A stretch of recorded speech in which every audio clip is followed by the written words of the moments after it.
കുടിയേറ്റ കുട്ടികൾക്ക് വിദ്യാഭ്യാസം ഉറപ്പുവരുത്തുന്നതിന് വേണ്ടി പിണറായി വിജയൻ സർക്കാർ പുതിയ ആവിഷ്കാരങ്ങൾ ഇപ്പോൾ കൊണ്ടുവന്നിരിക്കുകയാണ്. അക്കാദമിക് മേഖലയ്ക്ക് അപ്പുറം പിന്തുണ നൽകുന്ന അന്തരീക്ഷത്തിന്റെ ആവശ്യകത പൊതുവിദ്യാഭ്യാസ മന്ത്രി വി ശിവൻകുട്ടി എടുത്തു പറഞ്ഞു. അതുപോലെ തന്നെ ക്ലാസ് മുറികൾ മാത്രമല്ല, കുട്ടികൾക്ക് വളരാനുള്ള ഇടങ്ങളും ആവശ്യമാണ്. ഇതിനുവേണ്ടിയാണ് കുടിയേറ്റക്കാരായ കുട്ടികൾക്ക് വേണ്ടിയും ഇപ്പോൾ വിദ്യാഭ്യാസ സൗകര്യങ്ങൾ പിണറായി വിജയൻ സർക്കാർ ഇപ്പോൾ നിറവേറ്റുന്നത്.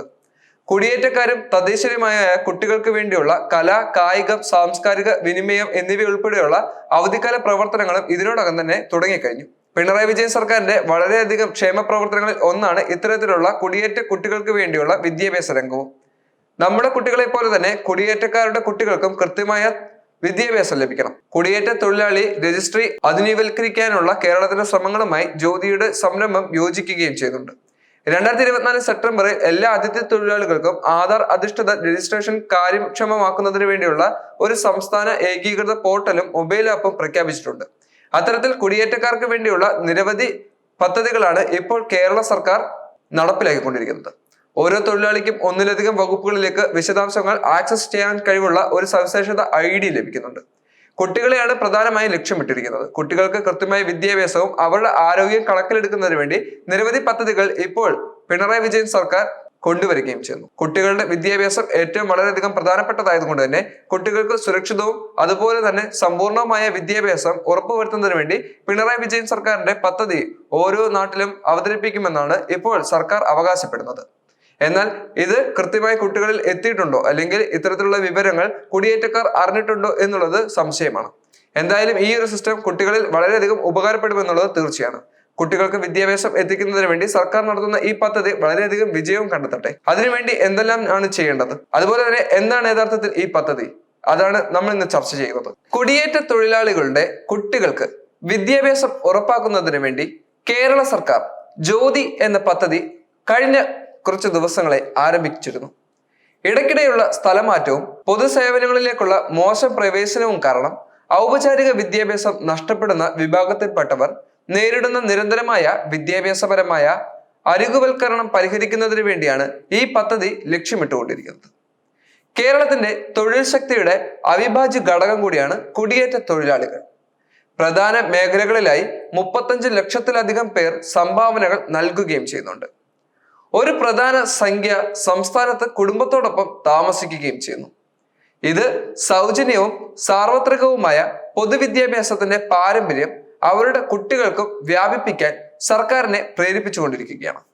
ജ്യോതി എന്ന പദ്ധതിയിലൂടെ 3 മുതൽ 6 വയസ്സ് വരെ പ്രായമുള്ള എല്ലാ കുടിയേറ്റ കുട്ടികളുടെയും അംഗൻവാടികളിൽ ഉൾപ്പെടുത്തുകയും 6 വയസ്സും അതിൽ കൂടുതലുമുള്ളവരെ പൊതുവിദ്യാലയങ്ങളിൽ സംയോജിപ്പിക്കുകയും ചെയ്യും എന്നുള്ളതാണ് ഈ പദ്ധതിയുടെ ഏറ്റവും പ്രധാനപ്പെട്ട സവിശേഷതകളിലൊന്ന്.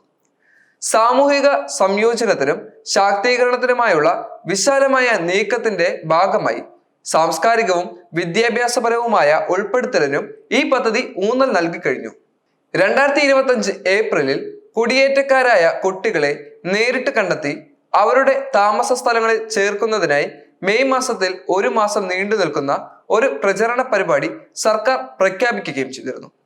കുടിയേറ്റക്കാരായ കുട്ടികൾക്കിടയിലെ വിദ്യാഭ്യാസപരമായ പിന്നോക്കാവസ്ഥ തുടരുന്നതായി ചൂണ്ടിക്കാണിച്ച ഒരു ഉന്നതതല യോഗത്തിനു ശേഷമാണ് ഈ പ്രചരണ പരിപാടികൾ നടന്നിരിക്കുന്നത്.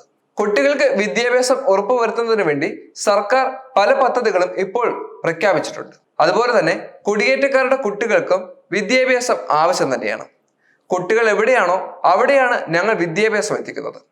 മാതാപിതാക്കൾ ജോലിക്ക് പോയതിന്റെ പേരിൽ ഒരു കുട്ടിയും പിന്നോട്ട് പോകരുത്. ക്യാമ്പയിൻ പ്രഖ്യാപിക്കവേ മുഖ്യമന്ത്രി പിണറായി വിജയൻ കഴിഞ്ഞ ദിവസം പറയുകയായിരുന്നു ഇത്. മെയ് 7-ന് എറണാകുളത്ത് നടന്ന സംസ്ഥാന സർക്കാരിന്റെ 4ാം വാർഷിക പരിപാടിയിൽ കുടിയേറ്റ കുട്ടികൾക്കായി രൂപകൽപ്പന ചെയ്ത വിശദമായ വിദ്യാഭ്യാസ പരിപാടി അനാച്ഛാദനം ചെയ്യുമെന്നും അദ്ദേഹം വെളിപ്പെടുത്തുകയും ചെയ്തു. വിദ്യാഭ്യാസം വളരെയധികം പ്രധാനമാണ്. കുട്ടികൾക്ക് കൃത്യമായ വിദ്യാഭ്യാസം നൽകേണ്ടത് ഓരോരുത്തരുടെ ഉത്തരവാദിത്വം കൂടിയാണ്. തദ്ദേശ സ്വയംഭരണ സ്ഥാപനങ്ങളുടെ പ്രതിനിധികൾ, കുടുംബശ്രീ പ്രവർത്തകർ, സ്കൂൾ അധ്യാപകർ, രക്ഷകർതൃ അധ്യാപക സംഘടനകൾ എന്നിവർ ഉൾപ്പെടെയുള്ള പങ്കാളികളുടെ വിപുലമായ ശൃംഖലയിലൂടെയാണ് എൻറോൾമെന്റ് ഡ്രൈവ് നടപ്പിലാക്കുന്നത്.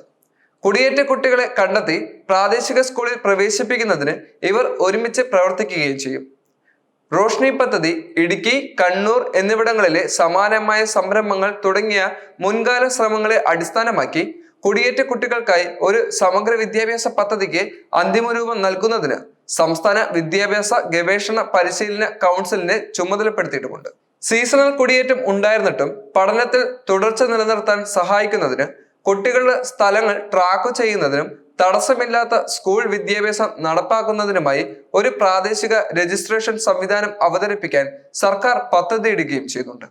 ഈ സംരംഭത്തിൽ വിശാലമായ ക്ഷേമ നടപടികളും ഉൾപ്പെടുകയും ചെയ്യുന്നു. കുടിയേറ്റ വനസ്ഥലങ്ങളിലെ കുട്ടികൾക്കും മാതാപിതാക്കൾക്കും ആരോഗ്യ പരിശോധനകളും മെഡിക്കൽ ക്യാമ്പുകളിലേക്കുള്ള പ്രവേശനവും ഇതിലൂടെ ലഭിക്കുകയും ചെയ്യുന്നുണ്ട്. ശുചിത്വം, ആരോഗ്യകരമായ ജീവിതം, ലഹരി വസ്തുക്കളുടെ ദുരുപയോഗ അപകടങ്ങളെക്കുറിച്ചുള്ള അവബോധം എന്നിവ പ്രോത്സാഹിപ്പിക്കുക എന്നിവയും ഈ ക്യാമ്പയിന്റെ ഏറ്റവും പ്രധാന ലക്ഷ്യമാണ്.